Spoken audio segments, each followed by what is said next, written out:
Vous avez le pouvoir sur votre esprit, pas sur les événements extérieurs. Réalisez cela et vous trouverez la force. Marc Aurèle. Dans un monde où les émotions peuvent ressembler à des vagues tumultueuses, comment trouvons-nous notre ancre? Les défis de la vie, grands ou petits, testent constamment notre capacité à rester serein. Aujourd'hui, je vous invite à explorer ensemble cette leçon stoïcienne essentielle. Ces principes, issus des enseignements d'Épictète, de Sénèque et de Marc Aurèle, nous guideront dans l'art de maîtriser nos émotions, de naviguer dans les tempêtes de la vie et de cultiver une résilience inébranlable. Si vous aimez ce type de contenu et que vous souhaitez m'aider à continuer à diffuser la philosophie stoïcienne, pensez à aimer cette vidéo. Et si ce n'est pas déjà fait, abonnez-vous et activez la cloche pour ne manquer aucune future exploration de la sagesse stoïcienne. Commençons. Leçon numéro 1. Comprendre ce qui est sous notre contrôle. Certains événements sont sous notre contrôle et d'autres ne le sont pas. Épictète. Imaginez-vous pris dans une tempête. Pas une tempête avec des éclairs ou du vent, mais les tempêtes de la vie. Une rupture inattendue, un revers professionnel ou une déception personnelle. Face à ces défis, comment réagissez-vous? Les stoïciens nous enseignent une vérité fondamentale, la dichotomie du contrôle. Cette idée simple mais puissante nous invite à différencier ce qui dépend de nous de ce qui ne dépend pas de nous. Prenons un exemple concret. Imaginez que vous planifiez un pique-nique. Vous avez tout préparé, mais le jour venu, il pleut des cordes. Vous ne pouvez pas contrôler la météo, mais vous avez le pouvoir de décider comment réagir. Vous pourriez vous lamenter ou, au contraire, improviser un pique-nique à l'intérieur et apprécier la journée malgré tout. Pourquoi cela est essentiel? Comprendre cette distinction peut transformer notre vie. En effet, les événements extérieurs, la météo, les opinions des autres, les circonstances globales, nos réactions, nos pensées, nos jugements et nos actions. C'est là que réside notre véritable pouvoir, dans notre capacité à interpréter et à réagir aux événements. Comment appliquer cette leçon? Posez-vous cette question. Est-ce sous mon contrôle? Si la réponse est oui, agissez. Si c'est non, pratiquez l'acceptation. Pratiquez l'adaptabilité. Apprenez à ajuster vos voiles face au vent, au lieu d'essayer de contrôler la direction du vent lui-même. En intégrant cette philosophie, nous découvrons une sérénité profonde. Leçon numéro 2. Réfléchir avant de réagir. Tout ce qui nous dérange dépend moins de la chose elle-même que de notre jugement à son propos. Sénèque. Nous vivons à une époque où la rapidité est souvent perçue comme une vertu. Mais le stoïcisme nous invite à redécouvrir le pouvoir de la réflexion. Imaginez recevoir un message qui vous irrite, une critique injuste ou un commentaire blessant. Votre premier réflexe pourrait être de répondre sur le champ, avec colère ou frustration.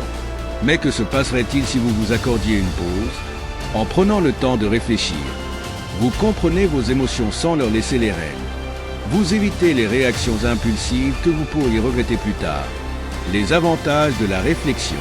Clarté émotionnelle. Pourquoi cette situation m'affectait-elle autant? Empathie. Peut-être que cette personne a eu une journée difficile. La réflexion n'est pas de la passivité, c'est une forme d'action intentionnelle. C'est choisir de répondre avec sagesse plutôt que de réagir par impulsion. Leçon numéro 3. Pratiquer la dispassion. Ce n'est pas les choses qui troublent les hommes, mais les jugements qu'ils portent sur elles. Épictète. La dispassion ne signifie pas l'indifférence, mais une approche équilibrée des émotions. C'est la capacité à ressentir sans se laisser submerger. Prenons une métaphore. Lorsque vous regardez un film, vous êtes touché par les émotions des personnages, mais vous restez conscient que ce n'est qu'une histoire. Cette distance vous permet de savourer l'expérience sans être happé par elle. Pourquoi la dispassion est-elle précieuse? Équilibre intérieur. Dans un monde d'excès émotionnel, la dispassion est une ancre. Résilience relationnelle. Lorsqu'un désaccord survient, la dispassion permet d'écouter et de répondre calmement, plutôt que de réagir sur le coup de l'émotion. Comment cultiver la dispassion? Reconnaître ses émotions, ne les supprimez pas, observez-les. Créez un espace. Prenez un moment avant de réagir, même dans les situations les plus tendues. Leçon numéro 4. Posez la question, cela comptera-t-il dans 5 ans? Beaucoup de nos préoccupations actuelles sont éphémères. Une dispute, une erreur ou un désagrément peut sembler insurmontable. Mais combien d'entre eux seront encore importants dans 5 ans? Pourquoi cette question est-elle puissante? Elle replace les choses en perspective. Elle réduit le stress.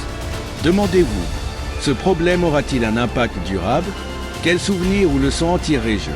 Ce simple exercice nous rappelle que la vie est trop précieuse pour être gaspillée dans des préoccupations futiles. Leçon numéro 5. Tenir un journal stoïcien. La vie bien examinée est une vie bien vécue. Marc Aurèle. Le journal stoïcien n'est pas un simple journal intime, mais un espace de réflexion quotidienne. Marc Aurèle lui-même écrivait dans son journal pour clarifier ses pensées, aligner ses actions avec ses valeurs et affronter ses responsabilités impériales. Les bénéfices du journal stoïcien. Clarté mentale, en écrivant, vous organisez vos pensées. Responsabilité personnelle, vous identifiez vos failles et vos forces. Croissance continue, vous observez vos progrès sur le long terme. Exercice pratique, chaque soir, écrivez sur une situation où vous avez bien réagi. Un moment où vous auriez pu mieux agir. Une chose pour laquelle vous êtes reconnaissant. Leçon numéro 6. Voir les obstacles comme des opportunités. Ce qui fait obstacle à l'action devient une opportunité pour l'action. Marc Aurèle. Les défis sont inévitables, mais ils contiennent souvent des graines de croissance. Prenez un moment pour réfléchir à un obstacle passé qui vous a finalement enrichi. Comment transformer les défis en opportunités? Changer de perspective. Voyez les revers comme des occasions d'apprendre. Agir avec intention. Concentrez-vous sur ce que vous pouvez faire pour surmonter le problème. Les obstacles ne sont pas des fins en soi, mais des tremplins pour l'évolution personnelle. Leçon numéro 7. Pratiquer la gratitude. Le bonheur véritable est de profiter du présent sans anxiété sur l'avenir. Sénèque. La gratitude est l'un des piliers d'une vie épanouie. Elle nous ancre dans le moment présent et nous rappelle tout ce que nous avons à apprécier. Pourquoi pratiquer la gratitude? Elle nourrit la joie. Elle renforce les relations. Elle cultive un sentiment d'abondance. Commencez chaque journée en énumérant 3 choses pour lesquelles vous êtes reconnaissant. Cette pratique simple peut transformer votre état d'esprit et votre perspective sur la vie.